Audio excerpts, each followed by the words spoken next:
Good evening to one and all. A warm welcome to 8th day of 10-day FDP come International Workshop, 91st International Workshop on Philosophical Foundations of Research and Life Lessons from Pierre Bayle, Golden Jubilee Year of NEHU, May 2022 to May 2023 International Workshop Series, a series of programs with the highest number and best of ability every Saturday 5 to 7 p.m. Jointly organized by Internal Quality Assurance Cell IQAC, Northeastern Hill University, SHILLONG, MEGHALAYA, and Indian Society for Training and Development, ASTD Shillong chapter, in collaboration with Department of Philosophy and IQAC Moran College affiliated to Dibrugarh University, MORANHAT, ASSAM, and Department of Philosophy, Sri VENKATESWARA University, TIRUPATI, ANDHRA Pradesh. A warm welcome to today's keynote speaker, my guru, collaborator, Professor P. Chennai Sir, Department of Philosophy, Sri Venkateswara University, Professor Prabhasankar Shukla Sir, Honorable Vice Chancellor, Northeastern Hill University, Professor S. Dikshit Sir, Registrar, Director, IQAC NEHU, Shillong, Professor Raja Reddy Sir, Honorable Vice Chancellor, Sri Venkateswara University, Professor Mithali Kaur Ma'am, Principal, Moran College, Dr. Srutasini Gogoi Madam, Workshop Coordinator, IQAC Coordinator, NSS Coordinator, and Head Department of Philosophy, Professor B.S. Mipun Sir, Chairman, Shillong Chapter. A warm welcome to senior teachers, researchers, policymakers, administrators, research scholars, students, and all the participants. Already we successfully completed 7 programs under 10-day International Workshop come FDP. Philosophical Foundations of Research and Life Lessons from Pierre Bayle, French philosopher, wonderful philosopher. There are n number of contributions. While going through his studies, his encyclopedia, actually he is a writer, critic, philosopher, and a historian. Because of his multiple personalities, his perception always different. While reading his text, something special. Maybe Professor Chennai Sir is the right person to uncover the covered things, to inform the untold information. So with this, a warm welcome to one and all. As usual, we start our program with Vande Mataram.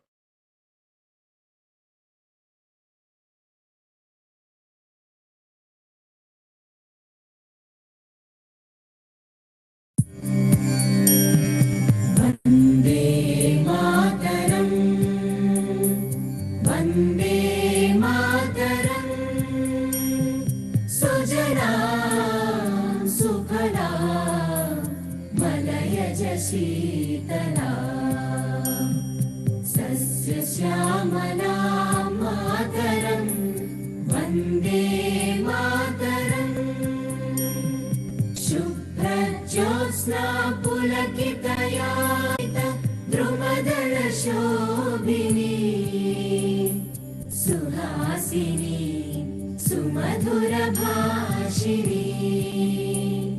सुखदां वरदां मातरं वन्दे मातरं वन्दे मातरं. Thank you.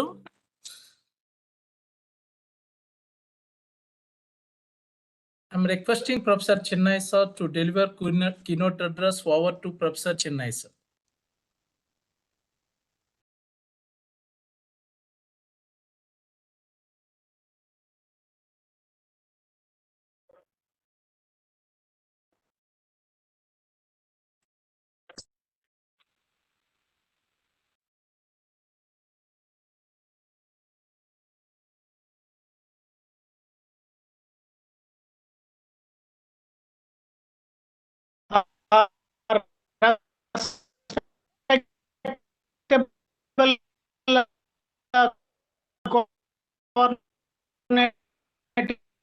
Dr. Amaresh sir, who is the collaborator and organizer for international workshop, and all the persons of the program.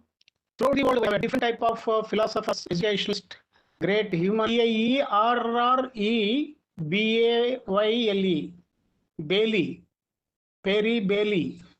He born in 16th November in 1647 and died in 28th December 1706.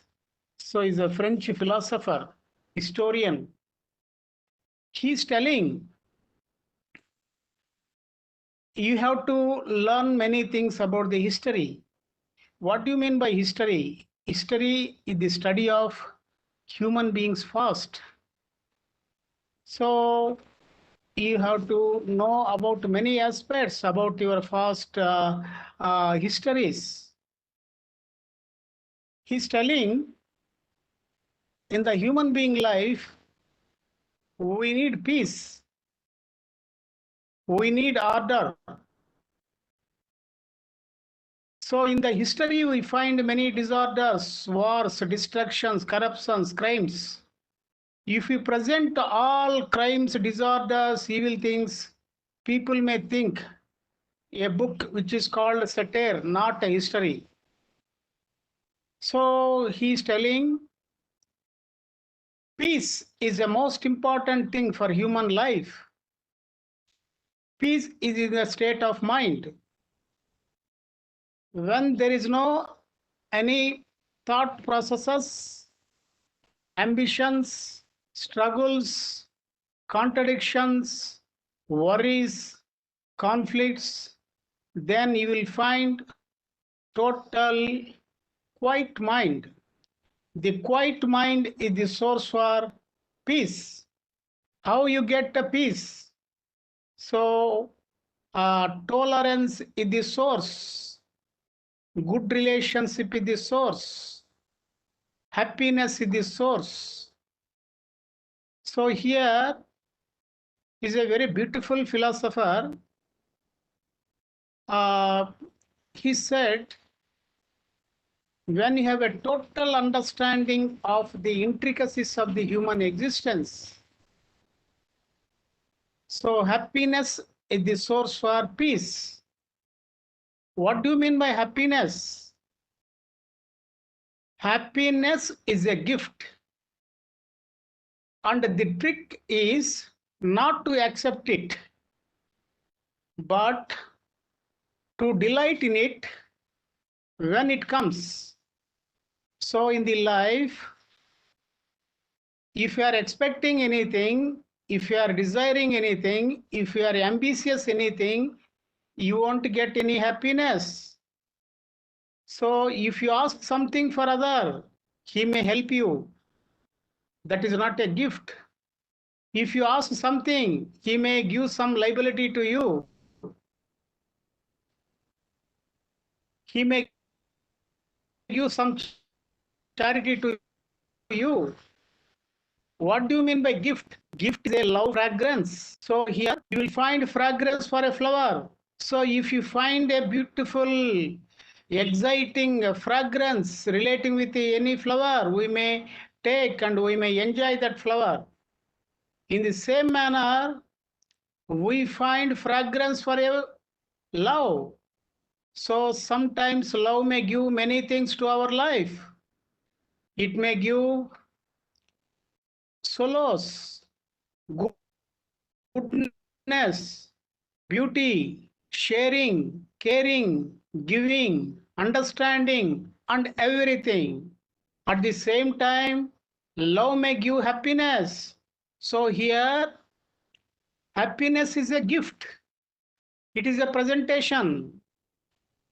It is a fragrance of your love. So when you are expecting, then it is not a gift. It is a borrowing thing. That's why when you are free from all expectations, you will find a total peace in your mind. When there is a total peace in your mind, you may concentrate your life on the present moment. When the present moment is there, you don't find any past historical memories and the future imaginations. You will become an innocent person in the now. Then you will enjoy. So when you are in the state of now, when you are a state of peace, if you find, you may enjoy. Otherwise, if you are expecting anything, if you have money at present, you won't spend, you won't enjoy. If you have a food with you, but you have so many imaginations about the future and the past, then you won't enjoy your food. That's why free from all imaginations, free from illusions, free from contradictions are essential for flowering of peace and happiness. So when there is a happiness and peace in the world, you will find order and happiness. So here, Pierre Bayle said, in the matters of religion, it is very easy to deceive a man and very hard to undeceive him. So he's telling, what do you mean by religion? So in the true sense, the true religion does not belongs to any caste, religion, cult, ideology, or anything. It is a pure state of mind. It is an innocent mind. It is an empty mind, a mind without any thought process, a mind without any problematic things.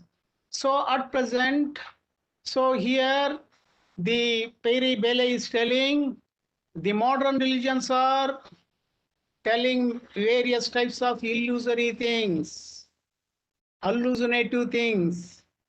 Things are based on beliefs, not based on truth. That's why he is telling, don't believe anything, be skeptic, be question.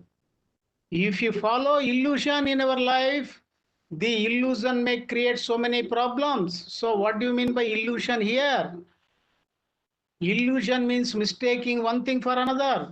For example, you are going in the darkness, you will find a rope. It is just like a curling manner. You thought that that is a snake. So you may jump from that place. So seeing rope as a snake. So in the same manner, you have seen one a snake, but you thought that that is a rope. Then you have touched the snake, it may cut you. So here he's telling, in the world, you should be very transparent, just like a empty mirror-like mind. You have to see very clearly. The religions are creating illusions. If you follow illusions, there is a danger for you. That's why be careful. See things exactly what they are. So here he is telling it is a pure illusion to think that an opinion which passes from one generation to another generation and one century to another century may not be entirely false. So he's telling we have various types of customs, traditions, religions, all types of traditional things. So don't think that these are eternal truth. So the traditions may pass from one generation to another generation, one century to another century, from past to present. But in the human history, we miss questioning, we miss reasoning, we miss seeing truth. That's why many traditions are coming from ancient time to modern time. That's why question everything. Don't believe anything. If you believe without questioning, without observation, you may accept blind beliefs. So the blind beliefs may be comfortable to you, but they are not truth. They are not give any clear solace and understanding to your life. So here he is telling many religions are now in the modern time are just like a warlike. So nations are creating wars, but that is a different. So they want to create wars to protect their border, to protect their people, they protect their economy, they protect their existence. But in the modern sense, during the period of Pierre Bayle, he is telling, so religions are creating wars. They are creating endless wars. They are creating massacres. They are creating distractions. That's why the pure religion is free from all illusions, free from all conceptions. It is free from all memories and everything. But in the modern sense, religions are creating destructiveness. That's why don't accept anything without observation, without questioning, without seeing truth. So he's beautifully telling how to know truth, how to see the world, how to live here in the world. There was no other god, religion, or law of majesty than conscience, which teaches all men the precepts of justice, to do so injury, to live honestly, and to give everyone his due. So he's telling the true God is conscience, conscience. So this is called conscience, means actually our inner voice, our inner soul. So there is no other God in the world according to Pierre Bayle. The true God is your soul, your conscience. So here we can remember the great saying of William Shakespeare. So he said, conscience is a watchdog which barks at your sin. So here, the conscience has the quality of awareness, observation, witness. Conscience is a watchdog, means if you have a dog in our house, if any thief will come to your house, it may bark. In the same manner, if you have a connection with your inner conscience, if you are doing bad, it may tell you are going in the wrong direction. You may face so many bad consequences. So if you are going in the right direction, it may say you may get enjoyment, you may get awards and everything. So it is a powerful hinter, director to your life. That's why he is telling the only God is conscience. It says what is good and what is bad, what is justice and what is injustice, how to live. So don't bother about any gods created by human beings. So don't accept anything. You have a inner God, inner conscience. It has a infinite power. Listen your inner conscience. Trust your inner conscience. Move with your inner conscience. Follow all your activities with the guidance of your inner conscience. Then only you will live very happily. If you follow the gods of the religions, the gods created by human beings, with a materialistic manner, with a commercial manner, you won't get any happiness. You have forgotten your inner God. So you have a inner God that is called conscience. Always move with a conscience. That is your inner director, inner guru, inner teacher, inner driver. You have to follow your inner conscience. That is the only way to live very comfortable and happy manner. Otherwise there is a danger for you. So it has a infinite power. So do all your activities with the guidance of your inner conscience.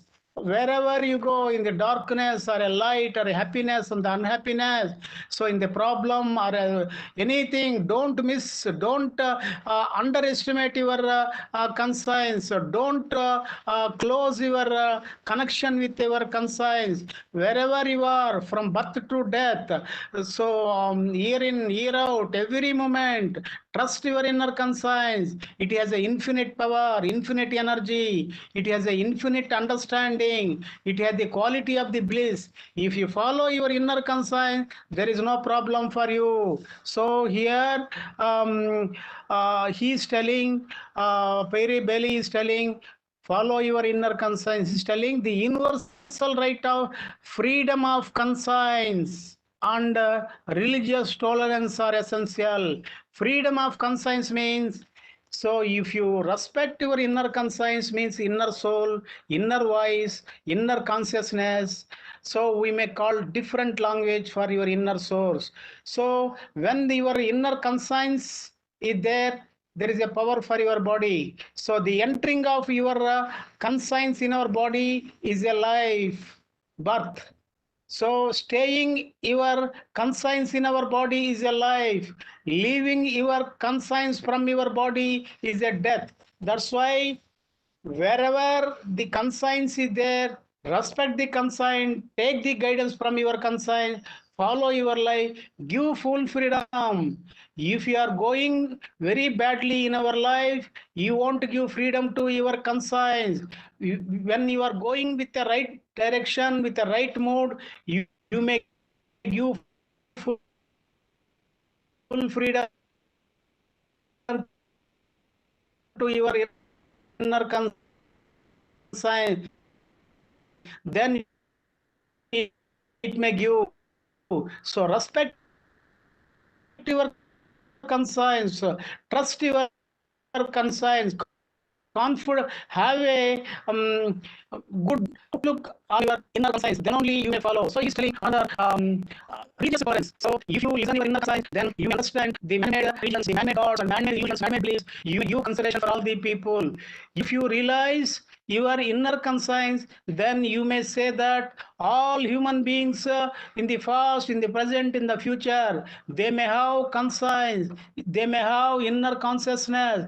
It has the quality of eternity, it has the quality of the bliss, it has the quality of the knowledge. So it has everything. It is a full-fledged one. It is a divine, it is a God, it is everything. So follow your inner conscience. On the guidance of your inner conscience, give religious tolerance to the world. If you have no connection with your inner conscience, you may create many divisions in the religions. In the name of religion, you may create divisions. In the name of religions, you may create wars. In the name of religion, you may create poverty, unemployment, destruction, and everything. That's why realize your inner conscience, follow your inner conscience.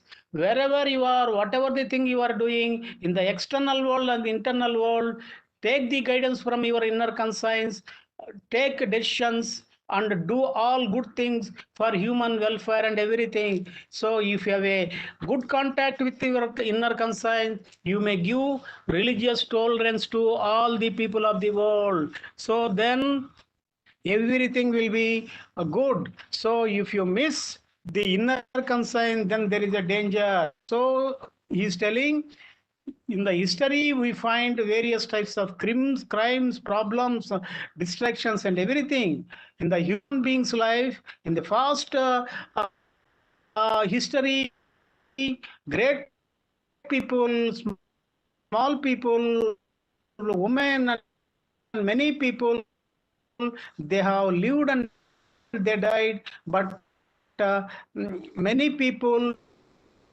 are not realized their own conscience. They blindly accepted the blind beliefs, they blindly accepted the problematic person's directions. That's why they are continuing various types of dangerous traditions, customs in the world.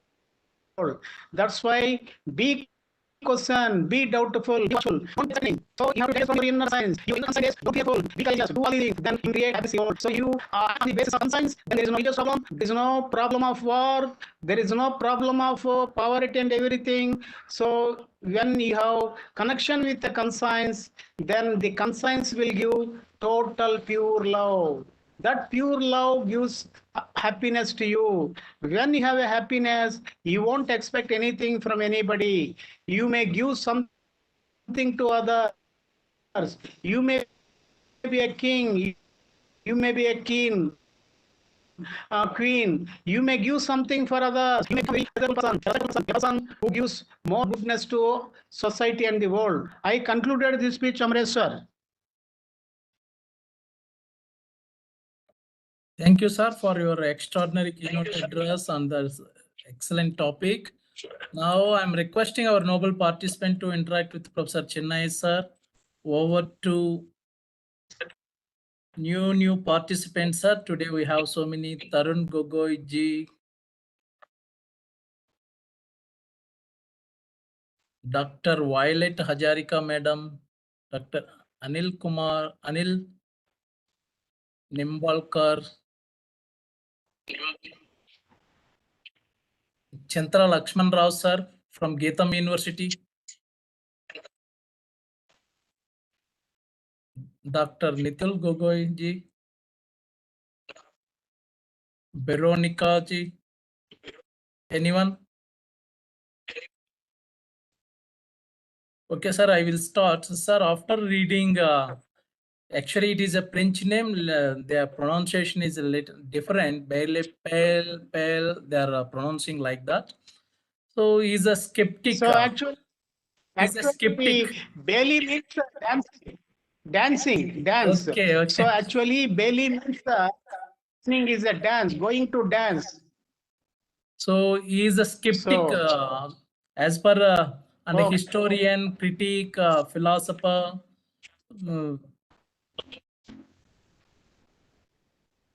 So during that time, I think almost European countries, French and Portuguese, this even British, they're occupying other countries around the globe, and the situation is something different, no, sir? Yes, yes. So he's in the 16th and 17th century person. So in his philosophy, we find two types of revolutions. So here he has found religious contradictions, religious struggles, religious wars, constant discussion in the external world. That's why he said, so if you go with a warlike things in the external world, you won't get any success. People are very mad. They are not following a reason. They are not questioning. They are self-centered. They are moving with blindly in the world. That's why they are following various types of religions from generation to generation. So he said, change in the conscience is the most important. Change yourself.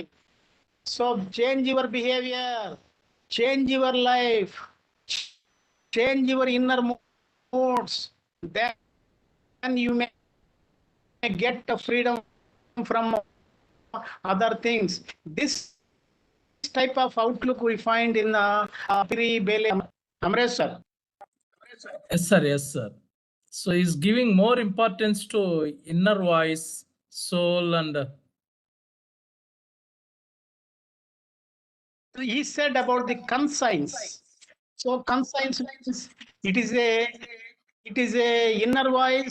It says what is right, what is wrong, what is good, and another our discriminative awareness. That is called discriminative awareness. It may sense what is true, what is false. It has a extraordinary intelligence, extraordinary sensitivity to know anything. So it may has connection with telepathy and clairvoyance. It has a connection with intuition. It has a connection with many intuitory things relating with knowledge. Amresh sir. yes, sir. Yes, sir. So anyone else? You call some new people, Amresh Yes, sir. sir. Yes, sir. Dr. Nitul Gogoi ji, Dr. Violet Hajarika ji,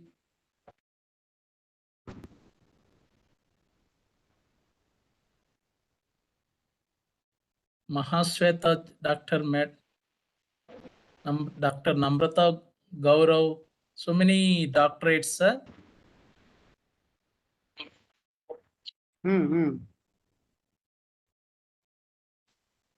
Pallavi Gogoi, madam. Good evening, sir.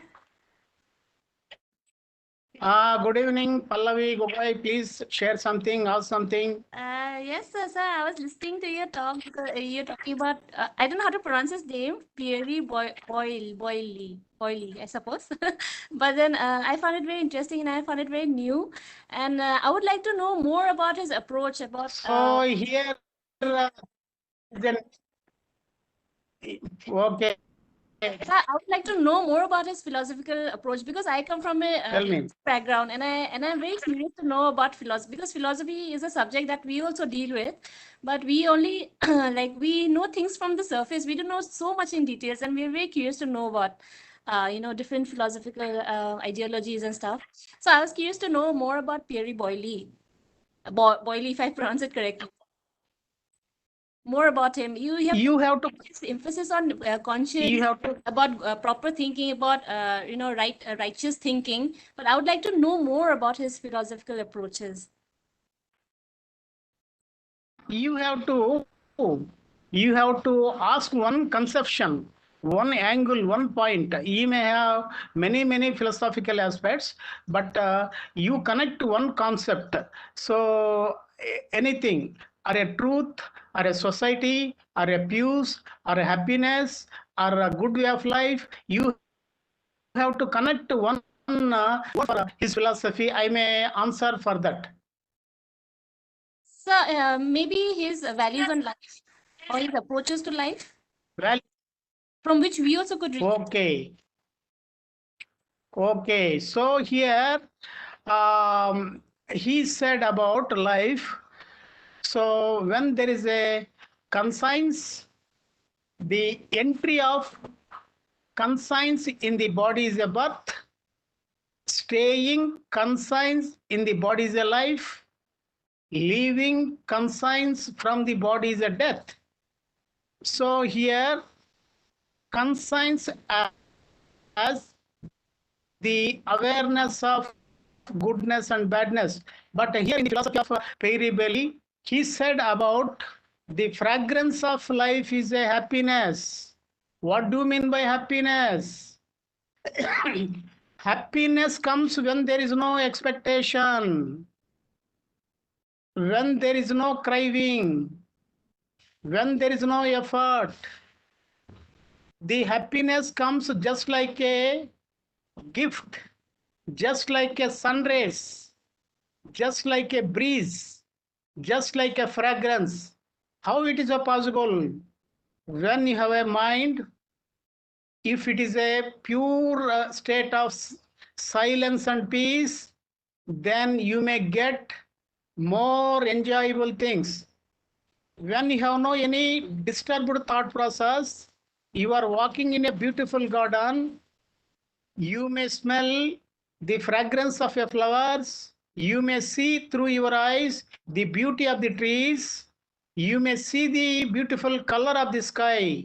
When you have so many disturbances in our mind, just like a clouds in the sky in the rainy season, you won't enjoy relating with your sounds, your smells, your expressions and everything. That's why watch your mind, clean your mind, create quietness in your mind, then live your life very joyfully. When you have become pure empty, pure cleanly person relating with your mind, then you will live with a complete state of now, present, here and now. You don't find any disturbances relating with the past and the future. Then you may enjoy happiness. So happiness comes just like a gift. So people may give gift to the persons only without any proper information. So if you are giving anything to proper information, that may not be a gift. So the gift may be come with a sudden manner. So it is a instant, a sudden. In the same manner, sometimes we may get love, friendship, happiness, joy, everything, sudden manner, without any prior knowledge, without any interference. So when your mind is a total free, when you are not expecting anything, then you may get more joyful things in your life. For that, create your purity in our mind, take guidance from your inner conscience, then your life will be very beautiful. Ask something, Pallavi Pallavi Gogoi, Gogoi. madam. Yes, I absolutely agree. I absolutely agree with the fact that we need to concentrate, we need to focus more on the here and now, which is, and we need to celebrate life being in the present rather than, dwelling in the past or maybe thinking more about the future. And perhaps this is the takeaway from, I suppose, this is the takeaway that we all have from your particular session also. Thank you so much, sir. Yeah, welcome. If you have any question, you may ask one more question. Sir, Sir, I thank you so much for actually deliberating on this aspect of on this topic. Right now I don't have any questions, but as and when if they come, I'll surely ask. Thank you, sir. Okay. Okay. So he's telling here on the basis of your nice expression, I connect with Pierre Bayle. He's telling good expression, good talking is very good for human happiness. So gratitude culture, appreciating people, seeing goodness in other people, having a great gratitude nature people, these are very nice things. So when your mind is pure, when you are talking very nicely, then your life will become very beautiful. That's why contentment, what you have, that is the most important to live your life very peacefully. Sir. Thank you, sir. Thank you. Even Pallavi madam very nicely understood your philosophical. Yes, sir. Sir, Pallavi madam, see, very simply, nicely understand your views. So the past is beyond recovery. We are not sure of the future. The given moment is the right time. So present is very important. Emptiness of mind. So these things are very important. So nowadays, people are very much worried because of social network, disturbance through messages, calls, but where you are doing, what you are doing, simply they can call, simply they can text. So these type of things disturbing the mental peace of an individual, sir. Yes, yes. Hanki So, Gaurav Mishra ji, Durgesh Verma ji, Dr. Namrata Gaurav ji. Anyone? Dr. Vijay Kumar Dwivedi ji.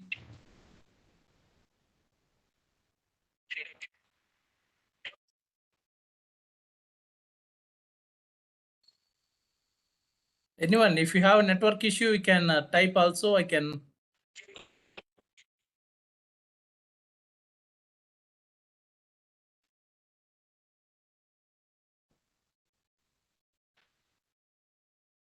Okay, I can ask one more thing, sir. As per Pierre Bayle, the historians in general, they are not covering all the cruelty and negative aspects of human beings. So he written in such a way, the historians are concentrating more on goodness. If they write everything negative, crime and the negativity of the human being, so it is just like I think he used one word. It is not at all a history. So you also used the words.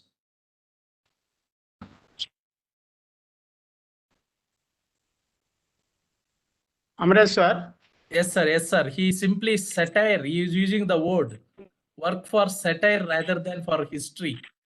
A historian were to relate truthfully all the crimes, weaknesses, and disorders of mankind.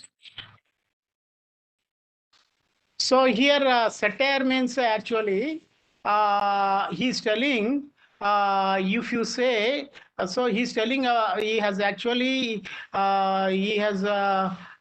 created a dictionary, he has created a encyclopedia of records relating with the history. So he used the word satire means, so here telling about good things and bad thing with the mixing of humor, that is called a satire. So telling the good aspects and the bad aspects with the mixture of humor. So he is telling in the human history we find many crimes, many wars, many sorrowful things, unpleasant things. So the human being is not was not happy. He has not found his consciousness purely. He has not treated properly human beings. We find so many problematic things in the history. So if you tell these things, in the writing form in the books. So people may think this is a history of satire. So he said about the negative things, positive things, all types of things. So we don't like this type of, this is a satire. This is a humorous book. This is not a textbook of history. So that is the sense we find, Amresh sir. Thank you, sir. Thank you very much. Anyone else? Finally?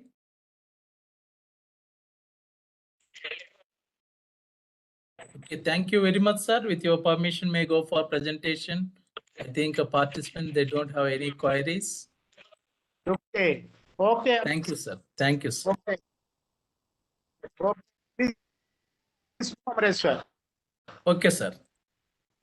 Please move, Amresh. Okay.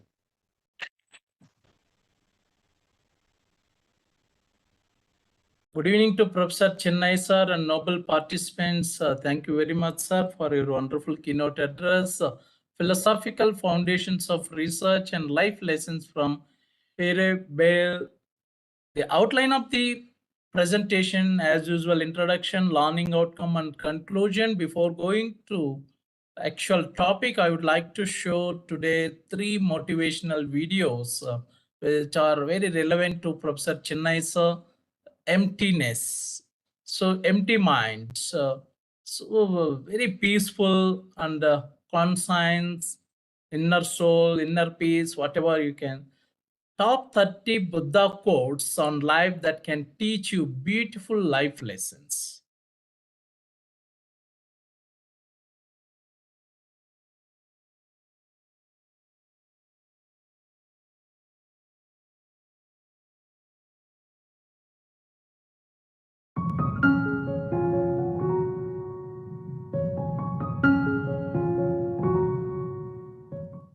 If you stand for a reason, be prepared that grows back to fight again. If you want to be successful, you must respect one rule: never lie to yourself. What you need is not a brilliant mind that speaks. 3 things cannot be long hidden: the sun, the moon, and the truth.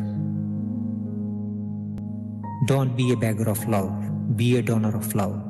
Beautiful people are not always good, but good people are always beautiful. Successful people always have 2 things on their lips: silence and smile.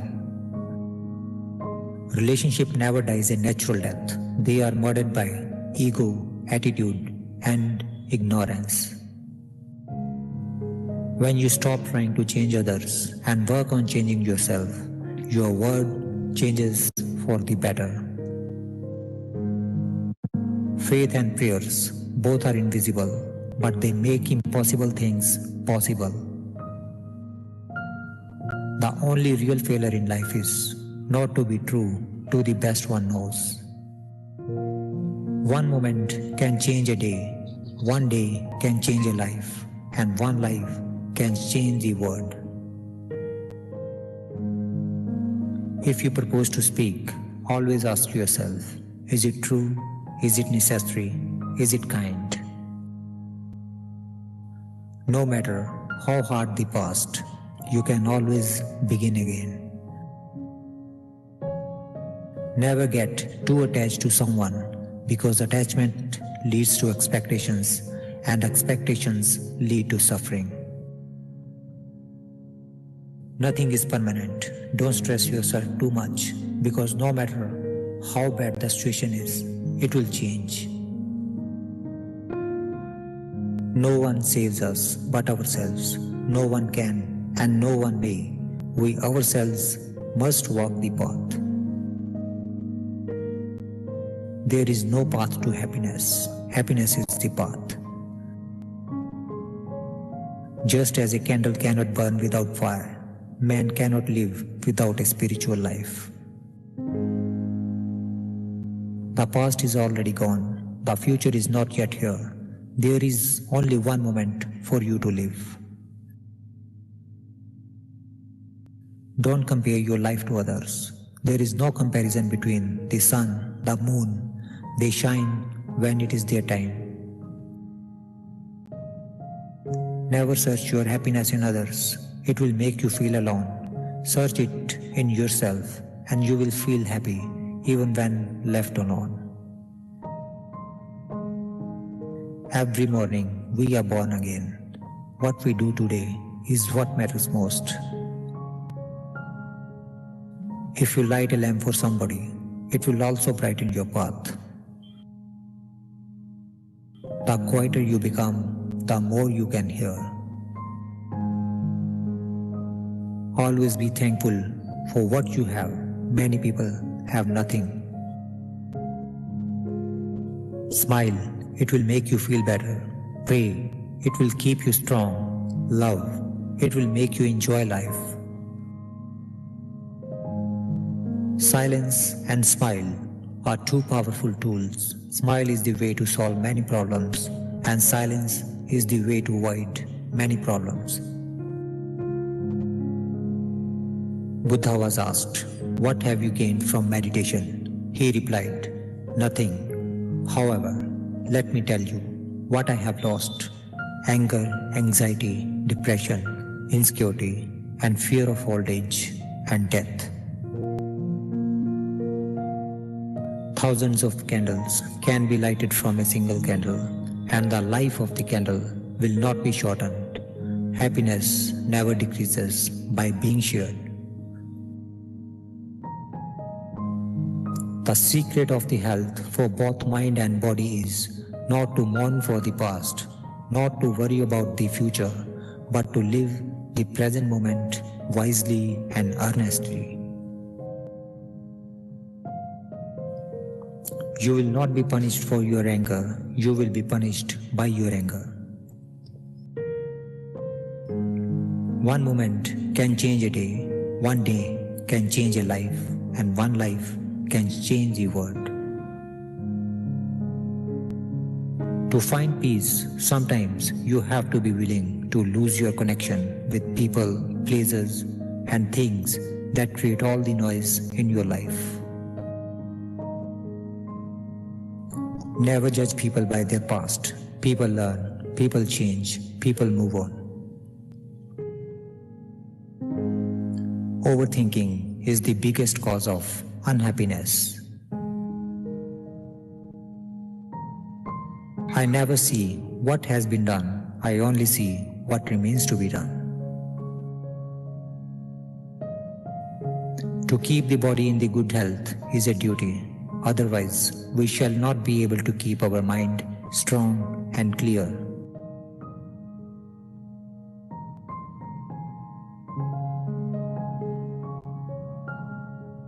Very nice quotes. It is our duty to learn many things from Lord Buddha. Really, being a student of philosophy, I feel proud while learning from many aspects. Empty your mind.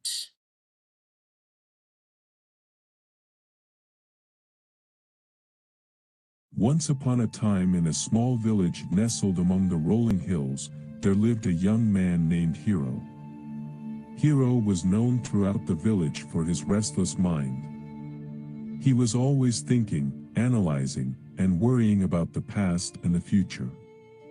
His mind was cluttered with thoughts, and he could never find peace. One day, Hiro heard about a renowned Zen master who lived on top of a distant mountain. The master was said to possess the secret to finding inner peace and tranquility. Intrigued, Hiro decided to embark on a journey to seek the wisdom of the Zen master. After days of arduous travel, Hiro finally reached the top of the mountain. There, he found the Zen master sitting quietly, his eyes closed in deep meditation. Hiro approached the master and bowed respectfully. "Master," Hiro said, "I have come seeking your guidance. My mind is restless, and I yearn for inner peace. Can you teach me how to empty my mind?" The Zen master opened his eyes and looked at Hiro with a serene smile. "Empty your mind, you say? Very well, I will teach you," he replied. The master led Hiro to a small courtyard adorned with a beautiful garden. In the center of the courtyard, there was a large stone basin filled to the brim with water. Hiro watched as the master picked up a ladle and dipped it into the basin, scooping up a ladleful of water. He then poured the water into a smaller, empty bowl. "Now, Hiro," the master said, "your task is to empty the basin. You must transfer all the water from the basin to the smaller bowl without spilling a single drop." Hiro looked at the task before him and felt puzzled. How could he possibly empty the entire basin of water into such a small bowl? Nonetheless, he accepted the challenge and began scooping water from the basin. For hours, Hiro diligently scooped and poured, but no matter how hard he tried, the basin remained filled with water. Frustration crept into his heart, and his mind became even more restless. The Zen master observed Hiro's struggle with a compassionate gaze. He walked over and gently placed his hand on Hiro's shoulder. "Hiro, my dear student," the master said softly, "you are trying so hard to empty the basin, but you have forgotten the first and most crucial step. To empty the basin, you must first empty your mind." Hiro looked at the master, his eyes filled with confusion. "Master, how do I empty my mind?" The master smiled warmly.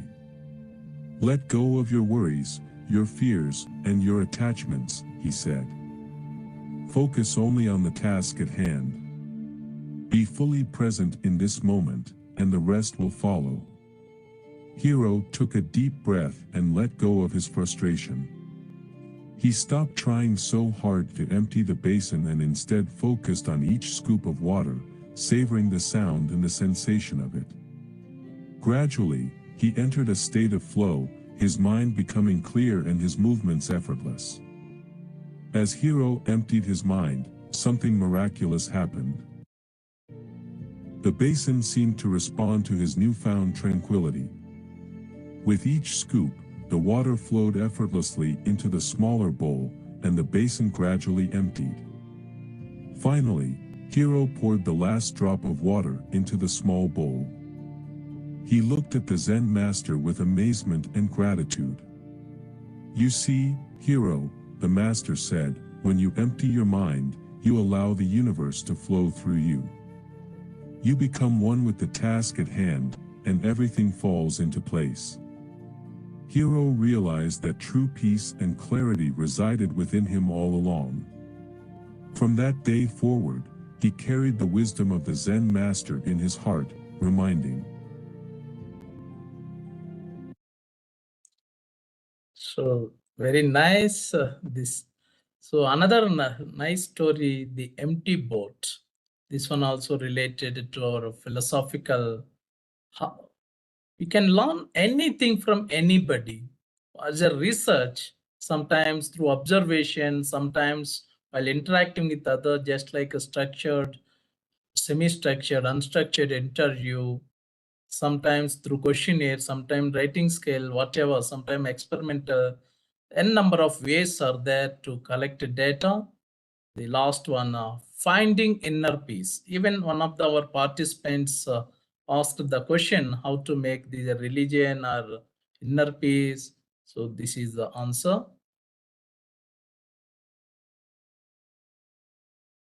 Once upon a time, in a peaceful coastal village, there lived an elderly fisherman named Lee. Lee was known for his unwavering calmness and deep wisdom, which he had acquired over years of sailing on the vast ocean. His reputation spread far and wide, reaching the ears of a young scholar named Ming. Intrigued by the tales of Lee's serenity, Ming set out on a journey to meet the wise fisherman. After a long and arduous trek, he finally arrived at the village, where he was warmly welcomed by the villagers. Ming approached Lee, who sat peacefully on a wooden bench by the shore, gazing out at the horizon. "Master Lee," Ming said with a sense of awe, "I have traveled far to seek your wisdom. They say you possess great tranquility even amidst the storms of life. How do you manage to find such peace?" Lee smiled, his weathered face reflecting a lifetime of experiences. Ah, young one, peace is not found in the absence of storms, but in the acceptance of what comes our way, he replied, his voice as gentle as a whispering breeze. Curiosity piqued, Ming asked, but how can one find peace in the face of uncertainty?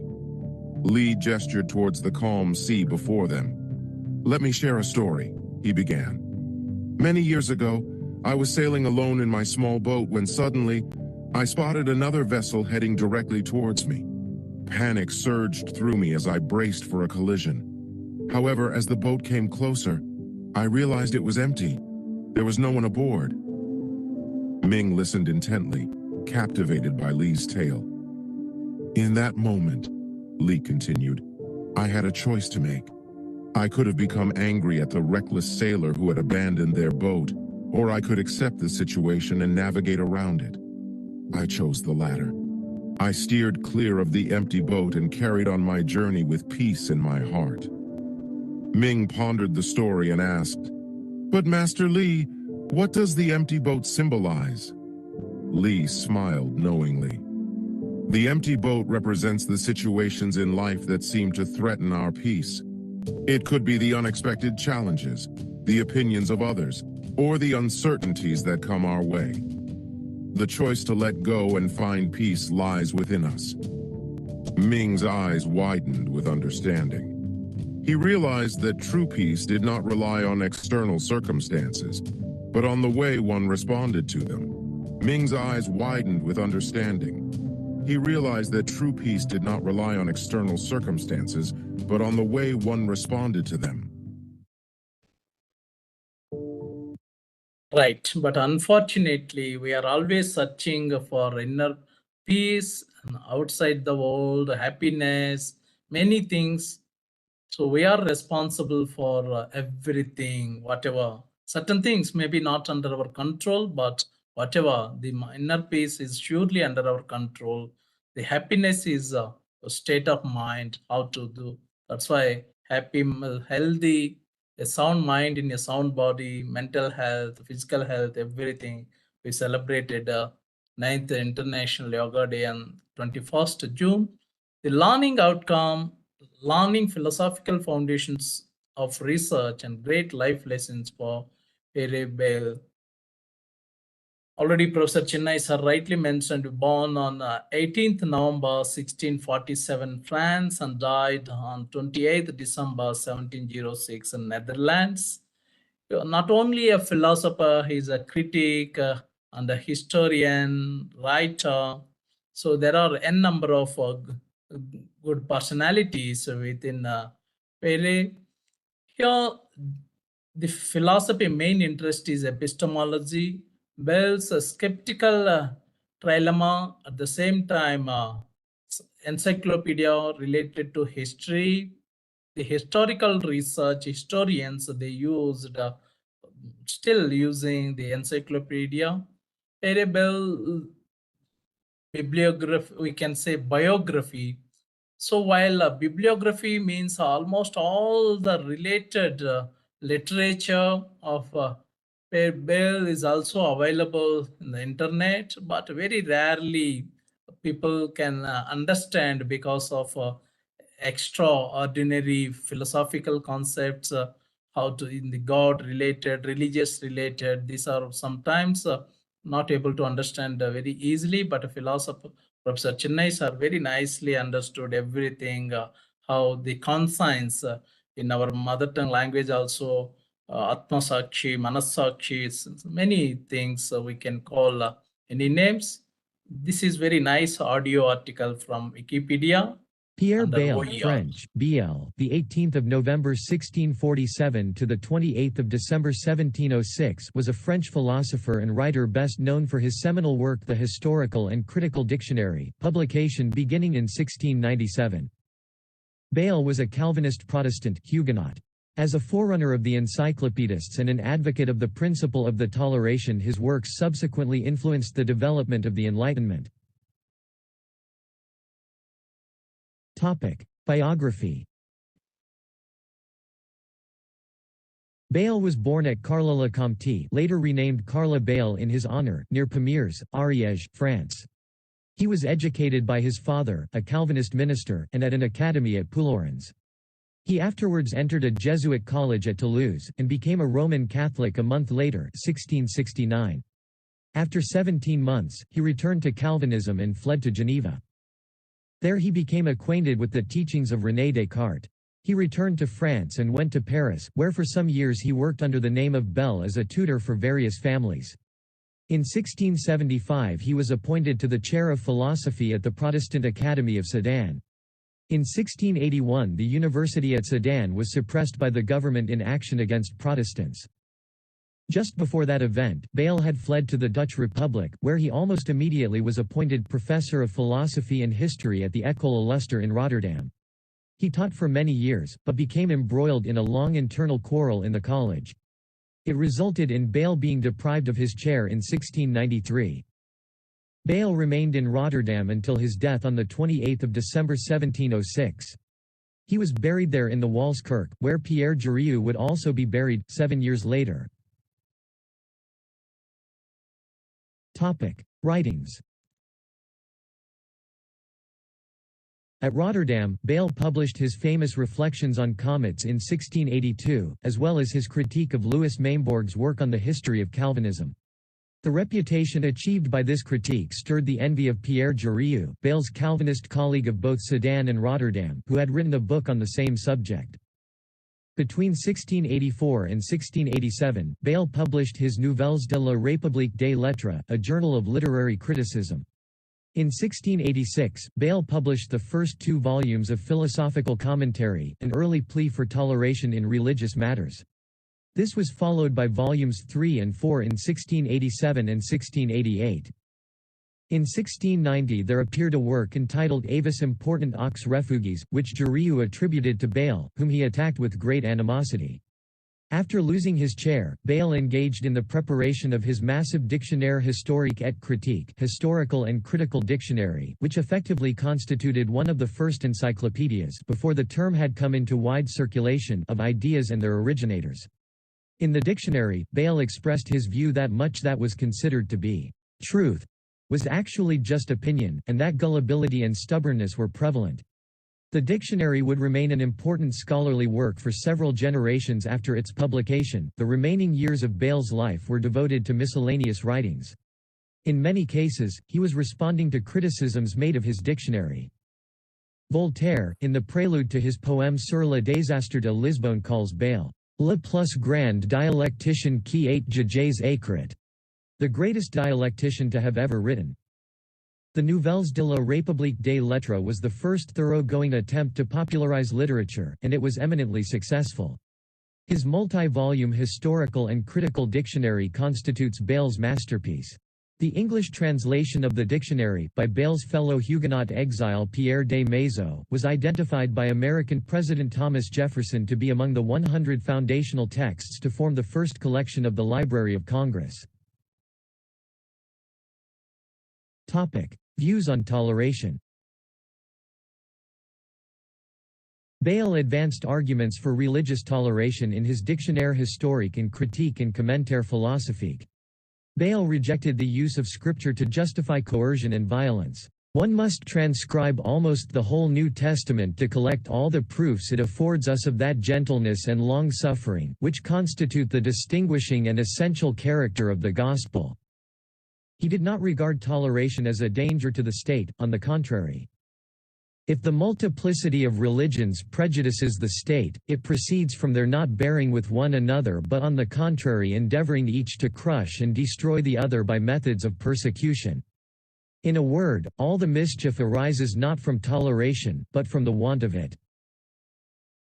Bayle also rejected the use of coercion and violence in the universities. It will be an everlasting subject of wonder to persons who know what philosophy is, to find that Aristotle's authority had been so much respected in the schools for several ages, that when a disputant quoted a passage from that philosopher, he who maintained the thesis, durst not say transit, but must either deny the passage, or explain it in his own way, just as we treat the Holy Scriptures in the divinity schools. The parliaments, which have proscribed all other philosophy but that of Aristotle, are more excusable than the doctors, for whether the members of the parliament were really persuaded that that philosophy was the best of any, or whether they were not, the public good might have induced them to prohibit the new opinions, for fear the academical divisions should spread their malignant influences on the tranquility of the state. Skepticism. Richard Popkin has advanced the view that Pierre Bayle was a skeptic who used the historical and critical dictionary to criticize all prior known theories and philosophies. In Bayle's view, humans were inherently incapable of achieving true knowledge. Because of the limitations of human reason, men should adhere instead to their conscience alone. Bayle was critical of many influential rationalists, such as René Descartes, Thomas Hobbes, Baruch Spinoza, Nicholas Malebranche and Gottfried Wilhelm Leibniz. Bibliography. So, for what Pierre Bayle famous for was a 17th century French skeptical philosopher and historian.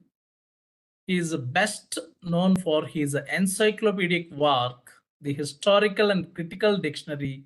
Professor Chennai sir mentioned a work which was widely influential on 18th century figures such as Voltaire and Thomas Jefferson. So writing an encyclopedia is not an easy task, a wonderful contribution. So religious tolerance, this is the need of the hour. What is happening in Russia? Just breaking news within Russia, some insurgency, certain things, emergency. So because of violation of rules of some other things, here religious tolerance is very, very important. Was a notable advocate of religious toleration, and his skeptical philosophy had a significant influence on subsequent growth and development of the European age of enlightenment. Bayle is commonly regarded as a founder of encyclopedias, and here Professor Chennai sir mentioned the critique, the perception regarding conscience. I'm going to show you one by one the main quotes or contributions of Pierre Bayle. It is thus tolerance that is the source of peace, and intolerance that is the source of disorder and squabbling. So intolerance, just I read one article and watched it through BBC Telugu channel, what the history books of Pakistan mentioned about Hindus and other things. I don't want to make any controversial here. Every views just so this type of things. The Hindus in Pakistan, they are telling there is no such type of even the Pakistan. I also born in Pakistan. I have friends in Pakistan. The Muslim community, they like me very much. They respect very, very much. We are celebrating everything Ramjan together, our festival together. That type of tolerance they have. But a certain media and other types of writers, historians, what it is very relevant to our topic. Pierre Bayle is an historian also. The historian's duty to give as it is the original information, truthful information. But whenever someone gave any wrong information, it may be carried forward generation and generations. I know too much to be a skeptic and too little to be a dogmatist. So because sometimes it's very difficult to believe certain things, maybe we try to believe unbelievable things also. The type of things is happening in religious matter. In matters of religion, it is very easy to deceive. Already just I'm mentioning, say, a man, and very hard to undeceive him. So certain things, but whenever someone is telling, even in Telangana and Andhra Pradesh, our Telugu states, still some people have some type of beliefs. Our neighbors, our relatives, they did something wrong for us through Chitra Puja, this type of thing, but it is not true. The antiquity and the general acceptance of opinion is not assurance of its truth. but generation and generations, we are carrying forward without any maybe a justifiable truth. We can, according to philosophy, truth means justified truth belief. Whether it is justificable or not, without knowing, still we are carrying forward.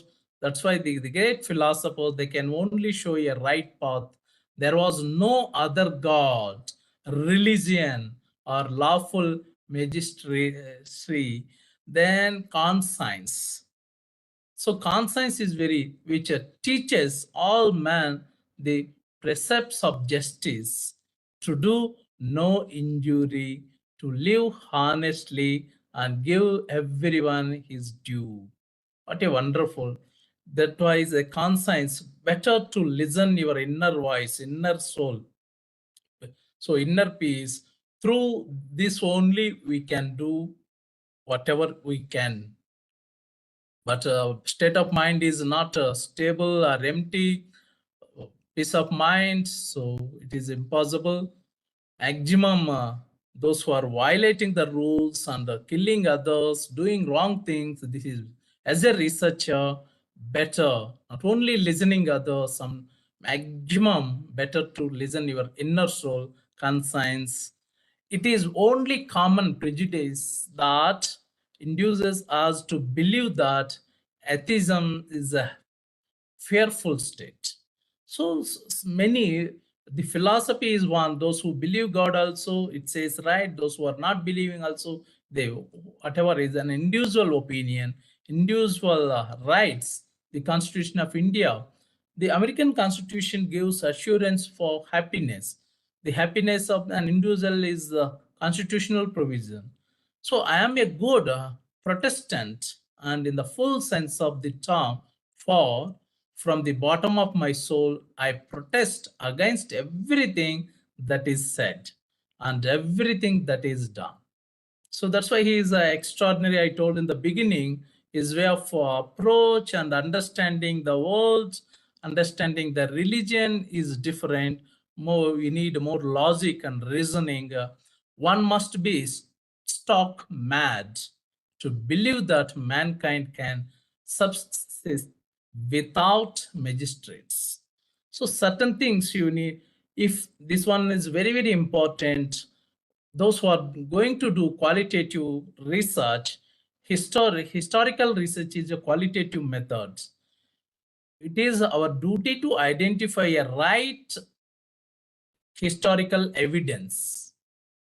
So if an historian to relate truthfully all the crimes, weaknesses, and disorders of mankind, his readers would take his work for satire rather than for history. So that's why what is happening, the Indian history written by Britishers, written by foreigners, is it okay to expect 100% truthful, valid? Everyone they can write for the benefit of their rulers. That's why during kingdoms also, wherever you want, maybe always better to see the those who are favorable people, unfavorable, or very neutral people. Very rarely we can identify. There are n number of things. What are the perception of Pierre Bayle towards God and other things and religion? Over to you. And how he essentially went on a different path compared to that of Descartes and Pascal. Now, one of the things that we remember from Descartes and Pascal and Bayle as well is the preeminence of doubt. That is, the doubt is what these intellectual figures do. And I just want to make a point that hopefully helps clear up this. Now, doubt had always existed. There had been skeptics going all the way back to the ancient Greeks. And they had Diogenes, for example, is a very famous example of a skeptic. So this had been a long-standing tradition in Western civilization. We might remember the figure of Erasmus from the Renaissance Reformation, 16th century Dutch figure, the Prince of Humanists. And he was also very critical and doubted the Catholic Church. But here's the difference. Erasmus, in a sense, really doesn't doubt the church, doesn't doubt Christ, doesn't doubt Christ's teachings, the institution of the church itself. Erasmus doubts the people in the church, in particular popes, cardinals, bishops, who he feels aren't performing their duties and following the teachings of Christ and of the church itself. So there's doubt, yet there's not a wholesale and full rejection of the idea of Christianity and Christ's centrality to Christianity. That's where Bayle is going to come along and do something quite different. So whereas Erasmus, we might say, suspended judgment, and by suspending judgment, I mean he asks questions and criticizes people of the church, but he suspends judgment about the entire church itself.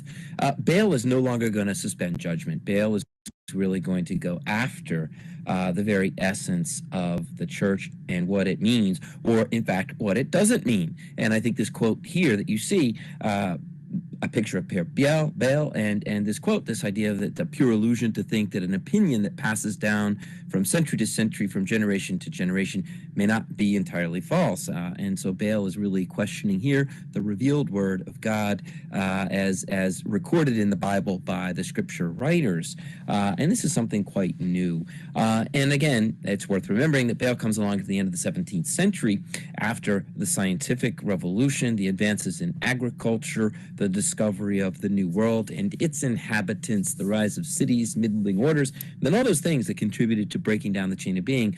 And Bayle is going to sort of give the coup de grace to that chain of being, because he's going to ask really hard questions that get at the essence of things. And he's not going to nibble around the edges. He's really going to go after it pretty hard. And he does so in this book called the Dictionnaire Historique et Critique. And as I write down there in the orange box, it's the new book for the new man. And we're going to start then with looking at what Pierre Bayle is going to question. And really what we're talking about here is the beginning of the critical mind in a more modern sense. Again, criticism, doubt goes all the way back to ancient Greece, but now we're going to see this begin to manifest itself in the modern period. So we're going to take a look at questions. And so this is how Bayle does this. He goes about the task, or at least he goes about the act of doubting by asking questions.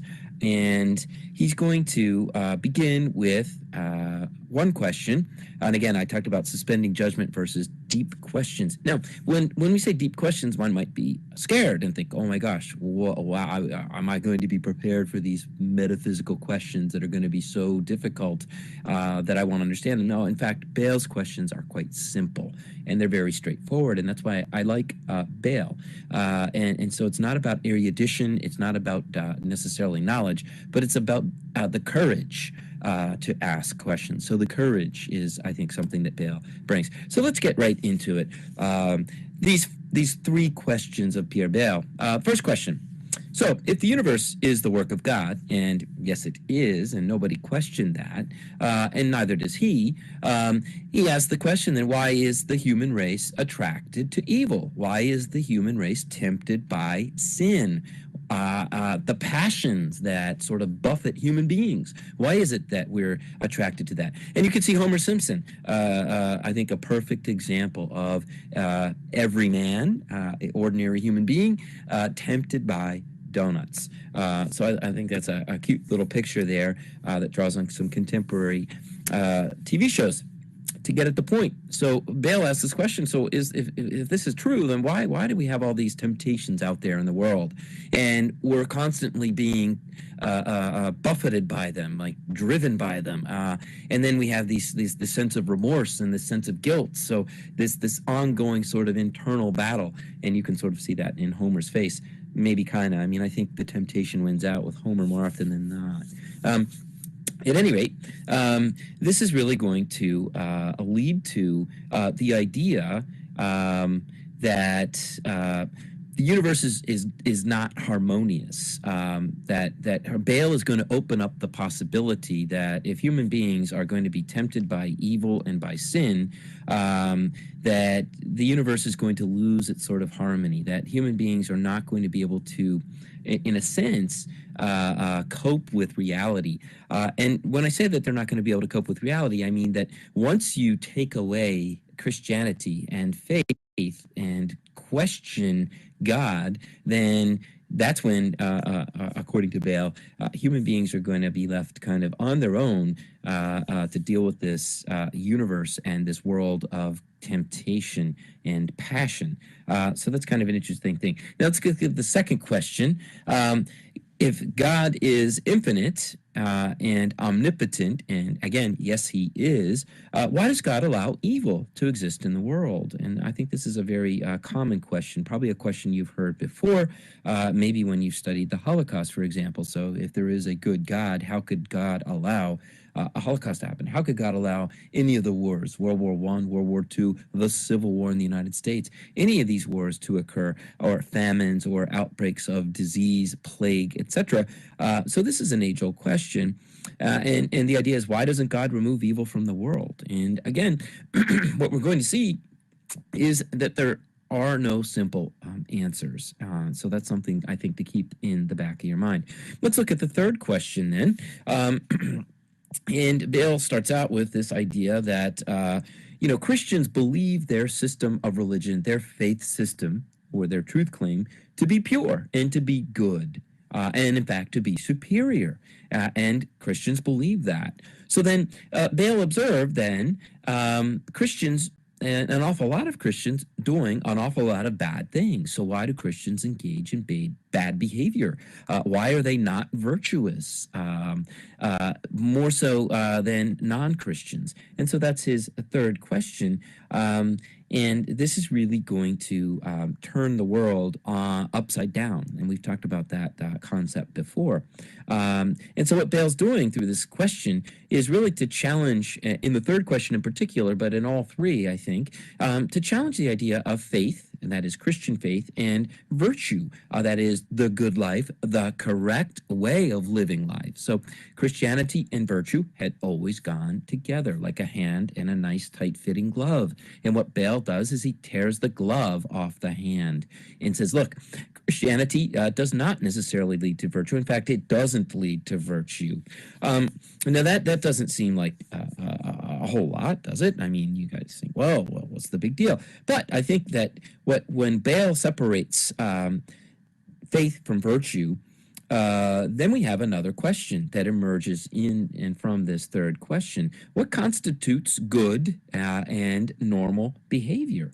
If we no longer have the Christian faith and its teachings and its lessons and the examples of Christ and the saints to guide us in our daily interactions in life and to deal with all those passions and temptations, what do we then have? What is normal? And so this is going to open up a whole array of ideas and thoughts as we move forward. And this is really going to open the door again to the modern period, because many modern problems flow from this very kind of separation, if you will. And we're going to look at that in the next slide. The consequences then of Pierre Bayle. And in fact, this separation of faith and virtue that I was just talking about really is a divorce. And I think that what's going to be clear is that as human beings now struggle to define what constitutes good and virtuous behavior, or we might call it normal behavior, that had been widely accepted for over 1,000 years when we had faith in religious teachings that established cultural norms, this all kind of goes away. And what is the new normal? And does there have to be a normal? And in fact, that's going to be one of those ideas. If there is no normal, if there is no sense of what constitutes a good life, then it's true that we probably live in a state of chaos, a state of disorder, a state of uncertainty. And one thing is true, I think, and clear. Human beings do not function well in a state of chaos, disorder, or uncertainty. In fact, it leads to fear. And when human beings are driven by fear, then an awful lot of interesting and unintended things can happen. Irrationality takes precedence over virtue. So Bayle is using reason to question and doubt things, and in the process, he seems to be opening the door to moments where unreason or irrationality reigns. And so with that, we're going to stop, and we're going to try to keep these lectures to about 10, 11 minutes. So we'll pick up and finish Bayle in the third lecture, looking at the idea of let's play Monopoly. So this is the last slide regarding the present topic. Pierre Bayle. See, if you go through his questions, and even every human being also, they can ask in the same way why God is creating this much discrimination, this thing, those things, but actually we have really different doesn't type make of sense. theories.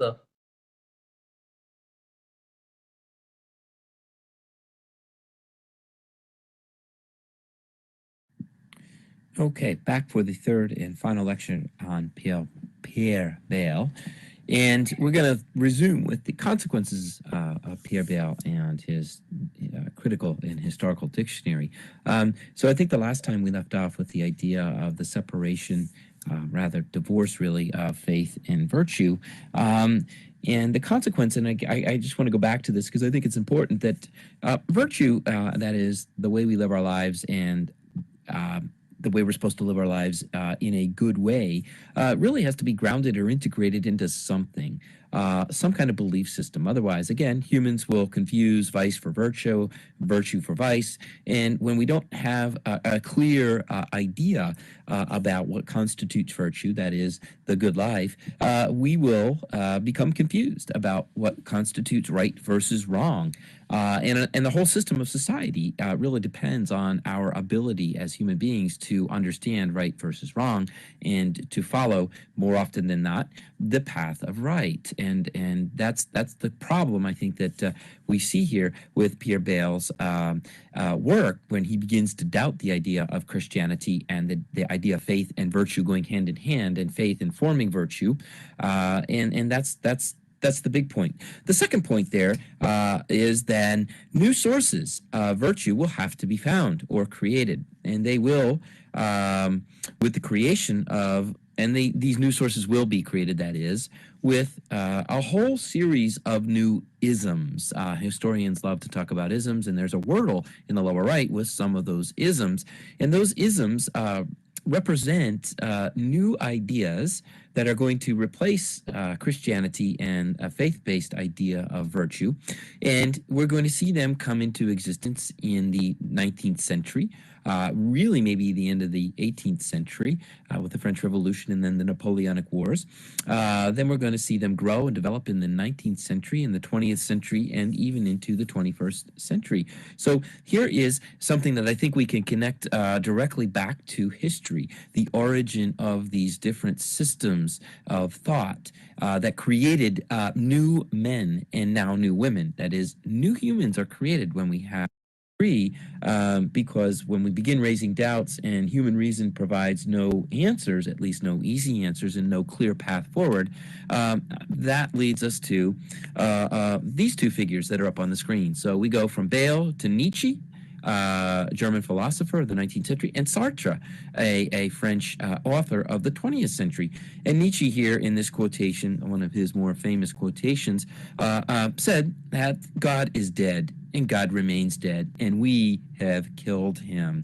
And you can go on to read that this is, there's never been a greater deed. And I think that's what Bayle's trying to do. Again, the lack of answers and the lack of certainty, or this idea that there's some chance in the universe, may not be something we want to hear. And what do we do when we hear things we don't want to hear.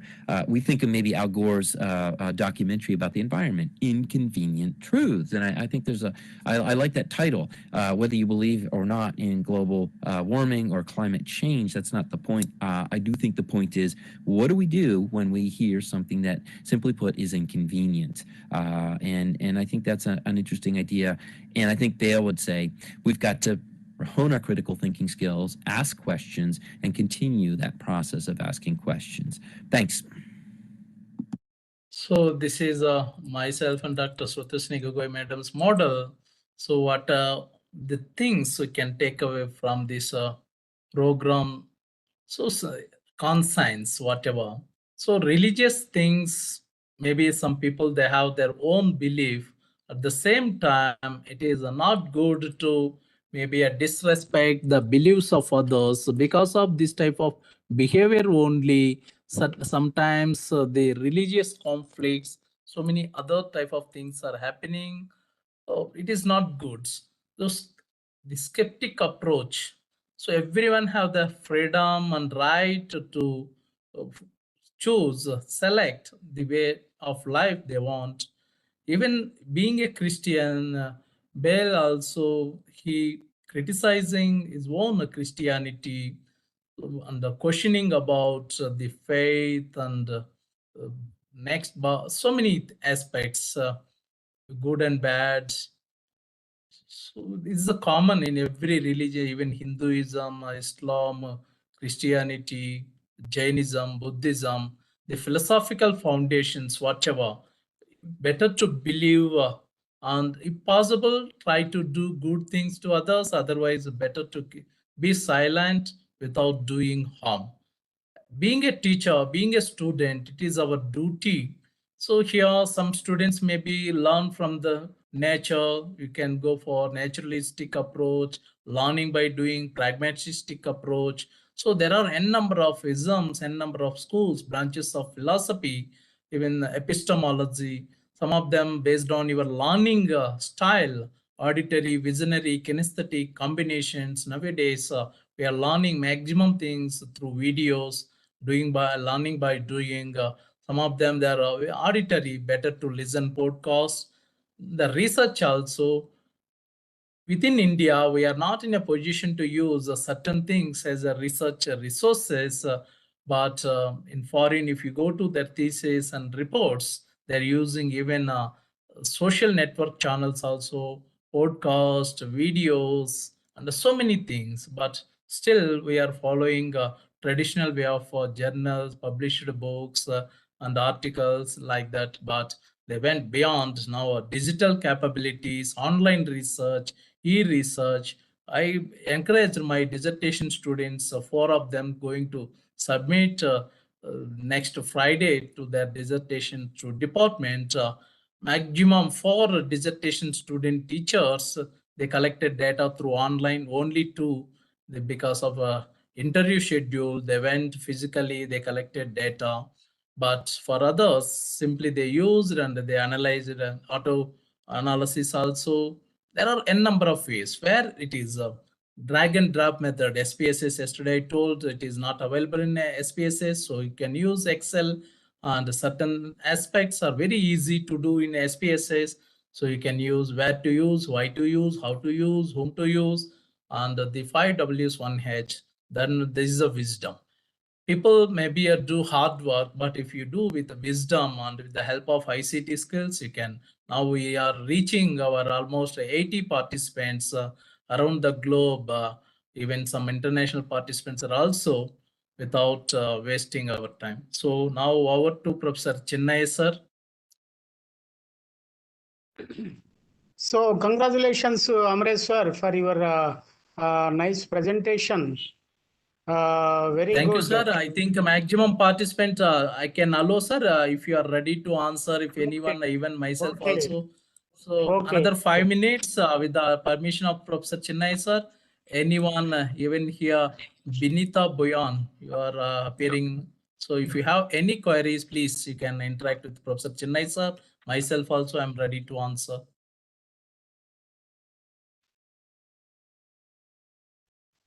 Please, you can unmute and you can, anyone.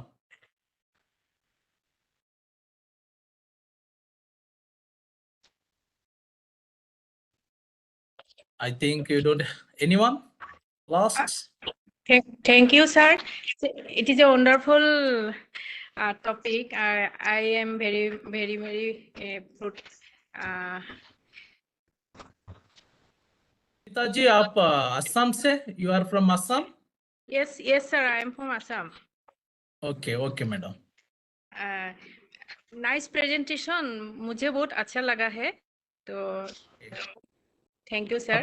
कहाँ से? अच्छा, असम से कहाँ से? असम से होजाई district का Lumding college से, department of Assamese. Okay. Very nice to. Thank you sir. Anyone, if you have any query, Venkata Ganapati, please. Sir, good evening, sir. Good evening. Good evening, Professor Chinay, sir, and good evening, Amar, sir. Here we had 3 questions about human race, why they are attracted to vices, and why you have showed a slide stating that why these 3 things are happening, sir. But these are the true things actually that are happening. Why Christians are committing, why Christians engage in bad behavior more than non-Christians, as well as the second question, the God is infinite and important. So why does he allow evil to exist, and why is the human race attracted to evil and tempted by sin? Were the answers given, sir, for these questions by Pierre Bayle? Is it anywhere written, sir? Maybe it Hema is garu, you are answer, Sir. sir, please. So you ask one question, then another question, Hema garu. One by one, you ask one question, then another question and another question. What is your first question? That was in the slide which was given by Sir Amar, sir. So from that, I was asking. There were 3 questions on that slide, sir, which he has projected to us. So why the human race is attracted to bad vices, to vices or bad vices? It is a question like that, sir. One question is like that: attracted to evil and they are tempted by sin. First question is that, sir. So why you are asking question to Amreshwar? Why you are not asking for that question for both? Yes, sir. I am asking you only, sir. Sir, why? Because we are participating here and you have come with a new name to the program. And why you are not posting your question directly to the total both people? Because we are doing collectively here. Sometimes Amreshwar may not know some things. So I may be in a position to clarify your doubt. That's why we are doing here with the collective manner. We Yes, welcome sir. questions from I have asked the question only, sir. I am telling that sir has projected this slide. So what is the answer for this? I am asking you, sir. So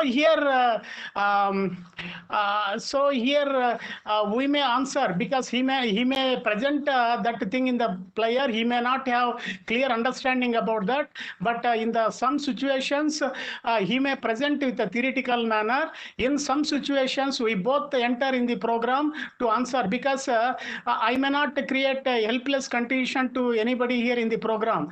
So here it is a collective program. We want to give answers to anybody. So here we are not a political parties. He is a different party. I am not a different party. Both we are collectively doing, and we have no any divisions here.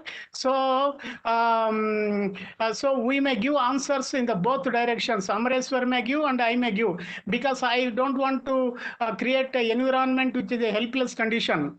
So what is your question, Hema garu? No, sir. It's okay, sir. Thank you.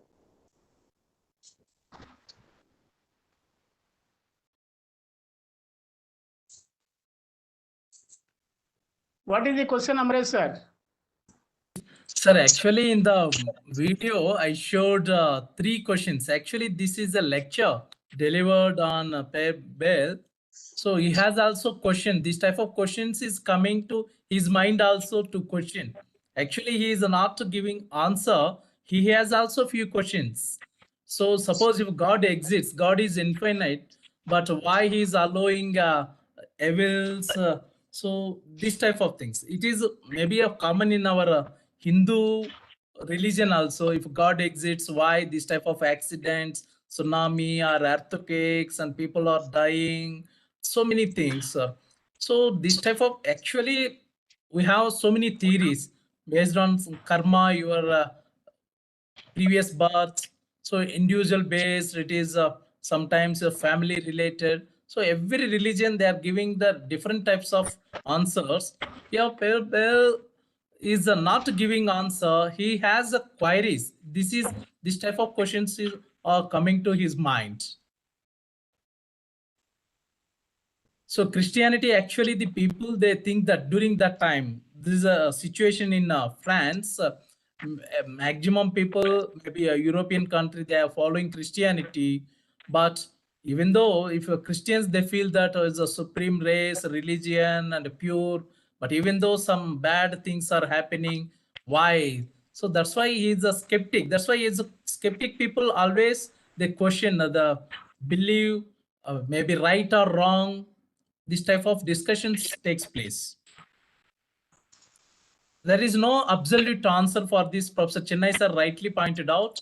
But my perspective may be different. Maybe Professor Chennai sir perspective, yogic perspective is different. So aham brahmasmi, you know, individual, you yourself is a god. So conscience is the best. So overall, we can take away from this program, better to listen your inner voice, follow whatever your inner voice says, maybe good, it is right. So no need to ask anybody. Certain practices, again, one more thing, some opinions we have on certain things. Maybe these opinions may be carrying forward centuries, but without any justification. So is it right to continue? So it is our an individual. Nobody is forcing you always think like that to do like this, but it is only for an individual attempt. If you feel it is right, you can do it. So here everything is a conscience.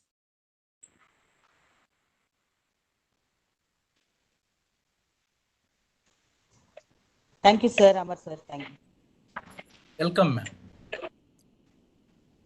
So anyone? Okay, thank you very much. Sir, may I go for a vote of thanks, sir? Sir, Sir. sir. So here in this connection, I will add relating with this God and everything relating with Pierre Bayle. Please, sir.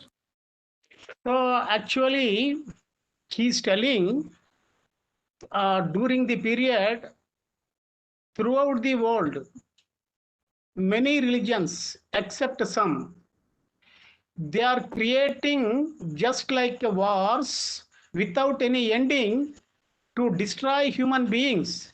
They are spreading beliefs, but his approach is question everything, don't accept anything, be verify thing. How to verify your approach? You have an inner conscience. It has the quality of questioning. It has the quality of goodness, discriminative ability of goodness and badness. It has the ability to sense everything in the external world and internal world.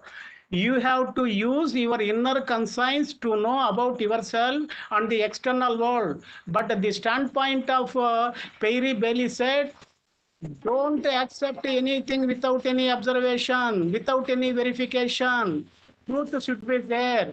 You should not watch anything with preconceptions. With a clear mind, you watch. So most of the periods in the history, they have accepted without any questioning. That's why the traditions are coming from past to present, from generation to generation, from century. So the outlook relating with God and everything, he said, God is a conscience. He said, no religion is important, no God is important. The God is a conscience. It is in the human being body. So it is not in the outside. That's why you have to accept the God as a, you have to accept God as a conscience. You have a godly outlook, your inner sense. That is the most important. You have to take guidance from your inner God. So the man-made gods, the external gods, the created gods are not at all a gods.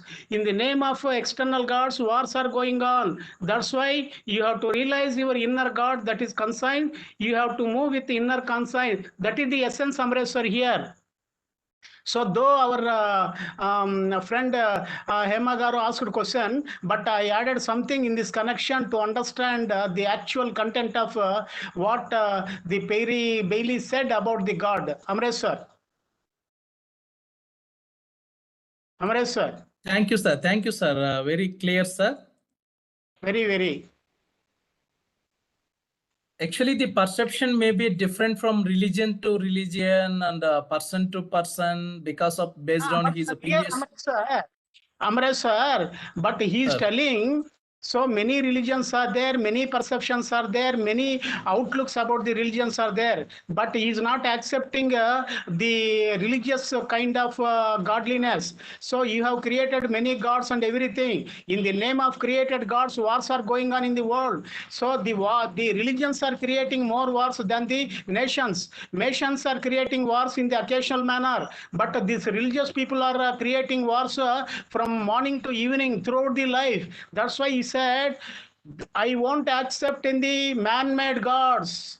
So the God is a inner conscience. It is a living thing. It is a awareness. It has a powerful energy. That is a God. No other thing is not a God. The God is within you. The God is not without. That is the sense, Amreswar, here the Pierre Bayle is telling. It is a revolutionary thing. So don't accept any external thing. Don't bother about external thing. You have to go inner world and you create an inner revolution. You are the supreme. Your conscience is a God. You are not inferior to anybody. You have to respect your conscience. Move with your inner conscience and do all the things. This is the essence we find in the revolutionary approach of Pierre Bayle, Amreswar.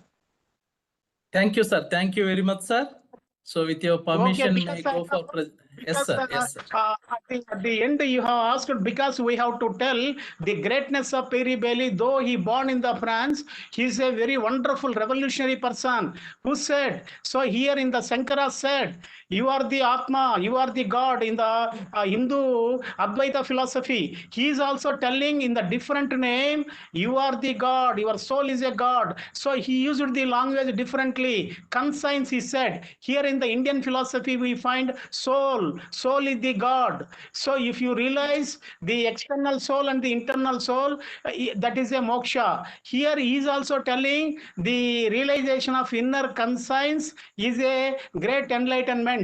So we find the great similarity between the classical Indian concept and the Pierre Bayle's concept psychologically. Amreswar. Okay. Thank you, sir. Thank you very much, sir. Very good. So may I go for vote of thanks, sir? Okay, please move, Amreswar. Thank you, sir. Thank you very much.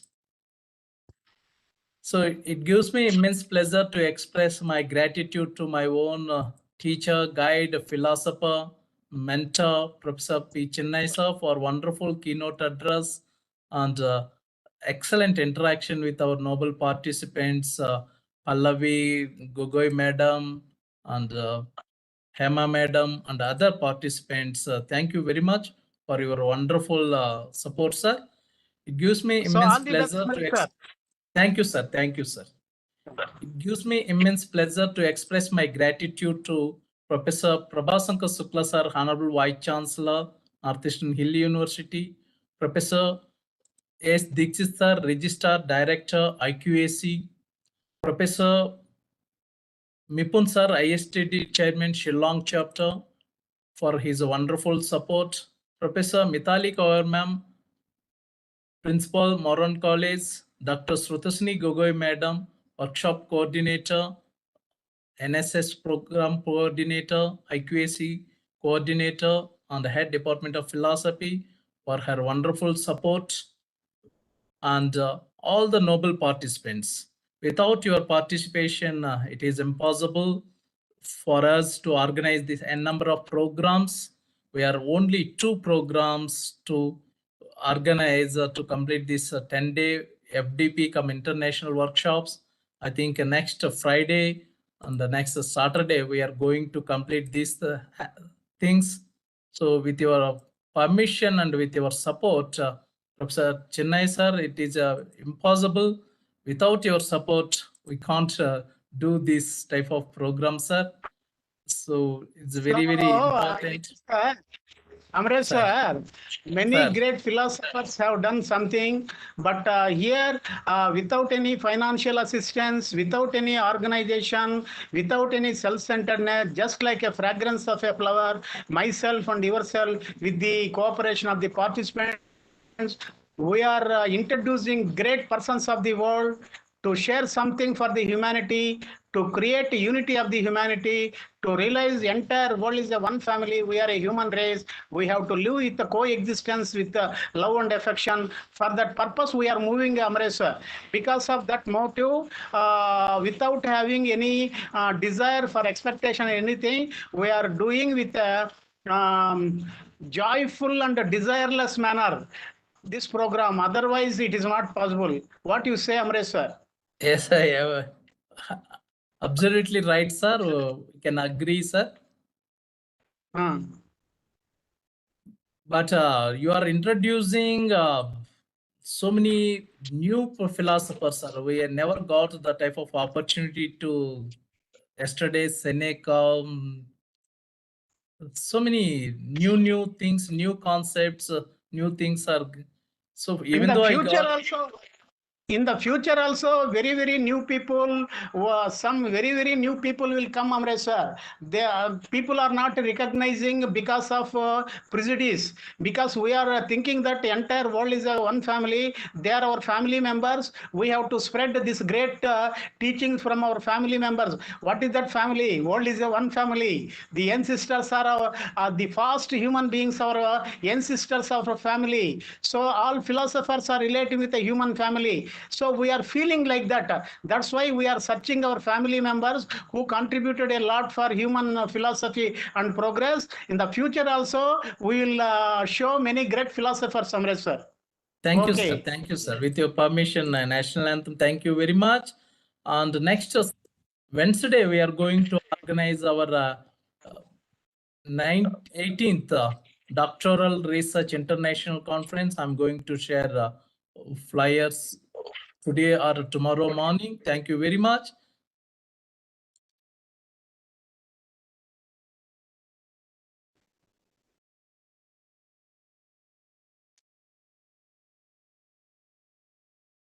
जनगण मन अधिनायक जय हे भारत भाग्य विधाता पंजाब सिंध गुजरात मराठा द्राविड उत्कल गंगा विंध्य हिमाचल यमुना गंगा उच्चल जलधि तरंगा तव शुभ नामे जागे तव शुभ आशीष मांगे गाहे तव जय गाथा जन गण मंगलदायक जय हे भारत भाग्य विधाता जय हे जय हे जय हे जय जय जय जय हे